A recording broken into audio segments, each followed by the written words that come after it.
Grok is stating that BlackRock and Fidelity are making moves to file spot XRP ETFs, and that is the reason CoinShares is withdrawing their spot XRP ETF filing.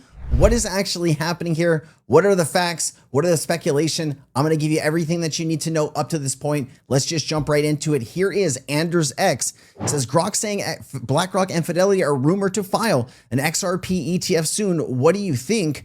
And it says November 28th. This is today. I'm recording this on Friday. This will come out Saturday morning, first thing. CoinShares withdrew its XRP ETF filing, Form S1 file. And here's the number under SEC Rule 477. No shares were sold and the transaction was never completed. This removes them from the race, likely due to market saturation by giants like BlackRock, Fidelity, rumored to file soon and focus on their NASDAQ merger. However, it's not seen as a bearish signal. It clears the space for stronger players, and refiling under fast track rules remains possible. And so there is a lot of accounts on X picking this up. This is Deanna. It says CoinShares just withdrew their XRP ETF forever. Here's what it actually means. Oh, I think that's a stretch, but CoinShares officially withdrew their entire US XRP ETF filing today. Not paused, not delayed, fully ended. And no, this doesn't look like one of those tactical withdrawals where issuers file under SEC Gov's new fast track rules. This one reads, "We're done with this product in the US for now." And so it says what people think maybe CoinShares is just getting ready to relaunch their XRP ETF under new easy rules. What's actually happening, it says their Form RW shuts down their entire registration. That's the ETF equivalent of packing up your booth and leaving the conference, basically saying that the whole project is over. Why? It says the US ETF market is now dominated by giants like BlackRock, Bitwise, Franklin Templeton Investments. Margins are tiny. Competing is expensive. CoinShares is shifting strategy, focusing on their NASDAQ merger and other products. So that is the rumor. And then I tried to verify this. Yes, CoinShares has in fact withdrawn its planned spot XRP ETF. So that is a fact on the ground as we are seeing it right now. An SEC filing labeled RW dated November 28th shows CoinShares requested a full withdrawal. So this wasn't a mistake. This wasn't an error in some paperwork somewhere. They withdrew everything. It's done. Thank you for shopping. It is over. Crypto news and social posts reporting CoinShares officially pulled spot XTF filing are consistent with the withdrawal notice. So that is 100% accurate. Now the speculation comes in is, are BlackRock and Fidelity really planning to launch a spot product? Now, when it says Grok says this, remember, AI takes in information from people like you and I. We are constantly typing things in there and sharing things, and not everything that AI shares is in fact accurate. So until we have 100% a registration form from BlackRock or Fidelity right now, let's assume nothing is happening, because that is all I can give you information wise. And just to give you some perspective on how big CoinShares is, CoinShares currently manages roughly $7 to $10 billion in USD in digital assets under management, depending on whether you look at the live dashboard or the higher figure highlighted in its 2025 US listing materials. Several of its flagship spot style crypto ETPs have individually scaled into the hundreds of millions in aggregate into the billions of dollars in assets. And so the CoinShares international assets under management, here's the number, investors and traction materials around. So here, like, here's the difference between the numbers, why you're seeing 7 to 10 billion information in two different places is two different things. And maybe that could be one of these things was filed earlier in the year, and the crypto, let's say it was Bitcoin or Ethereum, whatever it is, grew in value over the last 12 months or whenever this was originally posted. And that's why you're seeing the difference in size here. The CoinShares physical Bitcoin ETP, which provides physical backed Bitcoin exposure, has grown to Europe's largest physical Bitcoin ETP by assets under management. And it says that is roughly 8.9 billion assets under management. So it feels like lots of what CoinShares actually has here is actually just one ETF. CoinShares physical XRP ETP and 100% physically backed XRP product launched in April 2021 reports assets under management around $245 million. So very interesting to see them have this product in Europe. maybe it's easier for them to make more money since there's a limited supply of products for XRP in Europe, and the US market is very, very saturated. And so Chad even pointed this out as well. And so we can consider this 100% accurate. Spot XRP ETF filings are surging as legal clarity, institutional demand, and strong market infrastructure put XRP in front of other altcoins. And here is just some additional information. End of day update. Franklin Templeton, 6.7 million. You got Canary Capital, 5.99 million, and Bitwise, 5.46 million. It says the big kicker here, 21 shares US XRP ETF is expected to go live early next week, adding to even more fuel to the demand fire. And so this is Black Friday. People are out shopping and spending time with family. I'd imagine that this is not a top priority for them. Although the people that really know what's going on with XRP, this would be a priority for everybody. Imagine like the world actually finding out how important blockchain and DLT is to the new financial system. I mean, it doesn't take a whole lot, right, for people to start the light bulb moment. I'm sure along your journey here in the crypto space, you watched a video that got you really interested and excited to learn more. Imagine another billion people getting that same feeling that you had when you originally started. I still remember the first XRP video I watched and who it was by, and how that changed my life forever. And imagine a lot of you are like that as well. So here is some additional information on what we've seen. XRP balances on exchanges about 4.2 billion. Remember, some of this XRP could be spoken for. It's very difficult to understand what's available and what's already spoken for, since the funds are, kind of commingled in all of these different wallets. If you go on like Ripple or XRP rich list and you see all of the wallets, you will see Coinbase, you'll see Binance, you see all of them, right?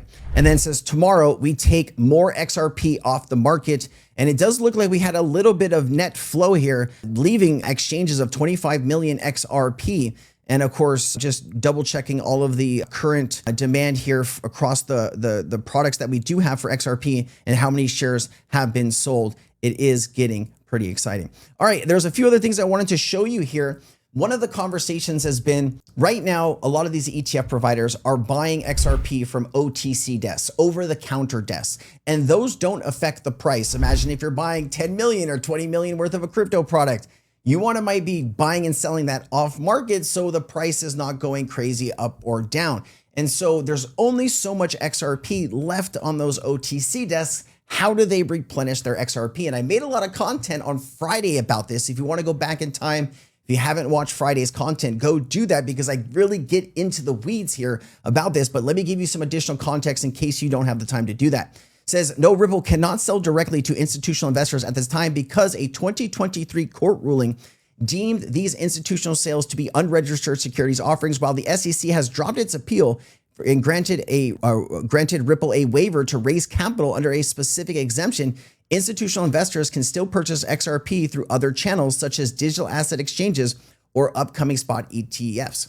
Direct institutional sales were prohibited, so we got that information already. Programmatic sales are not prohibited. The court determined that programmatic or algorithmic sales of XRP on public exchanges were not unregistered securities offerings because the buyers did not know what they were buying, or they were buying directly from Ripple. Ripple can now seek capital from institutions. Following the SEC's waiver, Ripple is now permitted to raise capital for accredited investors without registering with the SEC, but it still does not mean it can resume the direct unregistered institutional sales of the past. Institutional investors can still buy XRP through ETFs. And now I just wanted to get some additional clarification. I think that post covered a lot of this, but just to verify, my thought was Ripple Prime, right? Ripple Prime has an OTC desks.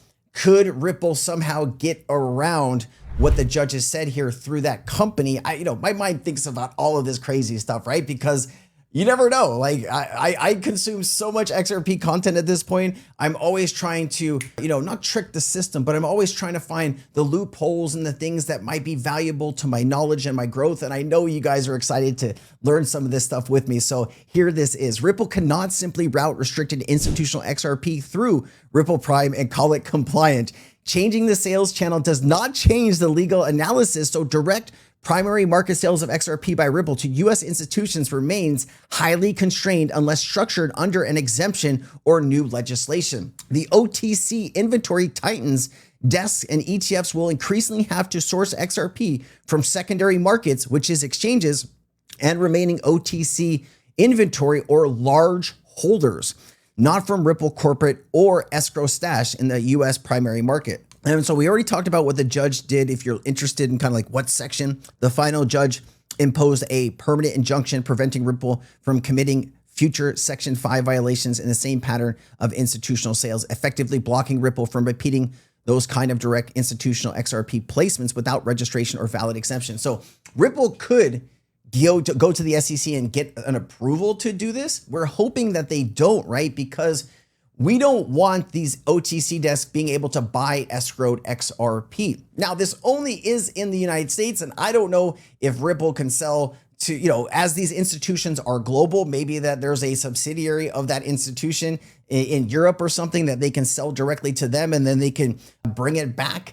here into the US. I don't know. That's probably a question for some type of securities lawyer. If there is any securities lawyers in the audience, please send me an email. I'd love to better understand this. I'm sure you have some incredible knowledge, but I think you kind of understand where my mind and thought process is going here. Any information is valuable. Thank you. And then why Ripple Prime doesn't fix this. Ripple Prime is a prime brokerage trading platform owned and controlled by Ripple, built to offer U.S. institutions OTC spot execution, clearing, and collateral services in digital assets, including XRP. If Ripple is the one supplying XRP from its own balance or escrow to institutional buyers via Ripple Prime, there is still Ripple engaging in primary institutional sales. So the same Howey and injunction issues apply. Putting a broker front end of the deal does not change who the issuer or economic substance. So the thought process here is you definitely want these ETF providers buying off the open market. That is how we get to that Shane Ellis theory, right? Imagine you only have $3 or $4 million worth of buy and sell orders on exchange, and here comes 10, 20, $50 million. The price is going to have to go up in that situation. And that's really what a lot of XRP holders are now banking and hoping for. Ripple can continue to use Ripple Prime to intermediate secondary market liquidity, matching clients to exchanges and other OTC desks or third-party liquidity providers, but it can simply treat Ripple Prime as a loophole to offload its own XRP. Wow, there's so much happening, man. You got to stay on top of it. Well, we are rocking and rolling here. And then, of course, what Ripple can still do in theory. This is cool. The ruling and later settlement did not forbid Ripple from all XRP related activity. They specifically target unregistered institutional offerings by Ripple that met the investment contract test, leaving open compliant paths like registered offerings or tightened scope exemptions, Reg D or Reg S, if regulators sign off. Ripple reportedly obtained limited relief to raise capital from accredited investors, but commentary notes this does not reopen broad institutional XRP sales, so it is not a blanket pass to restock every OTC desk directly from Ripple. That is what I want to hear. Obviously, if I get any information and that changes, I will let you know right away. Where OTC desks go for XRP, analysts note that ETF institutions cannot buy from Ripple XRP from Ripple, but instead source it from open market given Ripple legal constraints and structure. Now, I would imagine that Ripple has contracts with other institutions outside of the United States. And if they sell to those institutions and those institutions mark it up and sell it to the ETF providers, I would imagine that's probably legal. But like I said, I'm not an attorney. I'm just thinking out loud with you here live in the moment. Realistic sourcing channels highlighted by market analysts today, tier 1 exchanges, Coinbase, Binance, Kraken, Uphold, Bitrue as intermediate liquidity venues, remaining OTC and dark pool inventories, which some estimates may still hold about 1 to 2 billion XRP, have already been drawn down by ETF and institutional flows. Large secondary market holders, funds, treasuries, eventually retail either directly or via intermediate block trades once cheap OTC inventory is gone. Basically, once this runs out, the price can only go up from here. I'll leave that with you. Have a fantastic weekend. Thank you for spending this time with me. If you got any value, guys, you can like the video, share the video, leave a comment down below. Whatever it is, just thank you for your time. I will see you next time. I'm Crypto Sensei. Aloha.